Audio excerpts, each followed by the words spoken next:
Hi friends, ఈరోజు మనము అమ్మమ్మ కథల్లో ఇంకొక చక్కటి సరదా కథ చెప్పుకుందామా. ఇది మోటివేషనల్ స్టోరీస్. తప్పకుండా పిల్లలకి మీరు వినండి, పిల్లలకి వినిపించండి. మనం ఇన్స్పిరేషన్ అవుదాం పిల్లలకి. ఏదైనా మామూలుగా చెప్తే ఇలా వినండర్రా, ఇది తప్పర్రా, ఇది మంచర్రా, ఇది చెడర్రా అని చెప్తే అస్సలు వినరు పిల్లలు. అందుకని మనం ఈ కథల ద్వారా పిల్లల్ని మోటివేట్ చేయాలి. ఎప్పుడైనా కథల రూపంలో పిల్లలకి చాలా చక్కగా గుర్తుండిపోతాయి మనం చెప్పిన ప్రతి విషయం కూడా. ఓకేనా? Be ready. అనగనగా ఒక రాజు. ఆ రాజుగారు ఒక కోతిని పెంచుకుంటున్నారు. కోతి అంటేనే అల్లరి అని కదా అర్థం. కానీ రాజుగారికి ఆ కోతి అంటే చాలా ఇష్టం. ఎంత అల్లరి చేసినా సరే ఆ కోతికి అటు ఇటు తిరిగే స్వేచ్ఛ, ఎక్కడికి కావాలంటే అక్కడికి వెళ్ళేలాగా, ఎటు తిరిగినా ఎవ్వరు అడ్డగించకుండా స్వేచ్ఛగా వదిలేశారు. ఒకరోజు రాజుగారు నిద్రపోతున్నారు. పక్కనే ఈ కోతి కూర్చుంది. ఇంతలో రాజుగారి భుజం మీద, ముక్కు మీద అని ఆడుతూ ఒక ఈగ తిరుగుతూ కనిపించింది. ఎవరికి?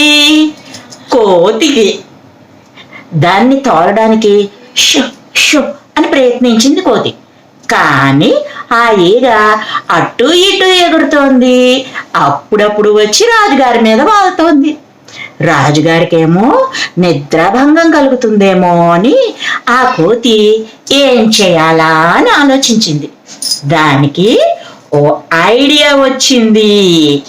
అంతే, ఓ కత్తి తీసుకొని రాజుగారి దగ్గర కూర్చుంది. కత్తి చూసి ఈగ భయపడుతుందేమో అనుకుంది. కానీ ఈగ మళ్ళీ వచ్చి రాజుగారి మీద వాలింది. అంతే, కోతికి ఇంక కోపం వచ్చేసింది. ఈసారి ఈగ రాజు మీద వాలిన వెంటనే కత్తితో ఆ ఈగ మీద ఇలా ఇలా ఇలా దాడి చేసింది. ఈగ ఎగిరిపోయింది.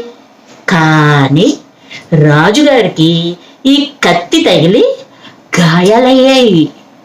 అందుకే అల్లరి మూర్ఖత్వం ఉన్నవారితో అతి చనువు పనికిరాదు.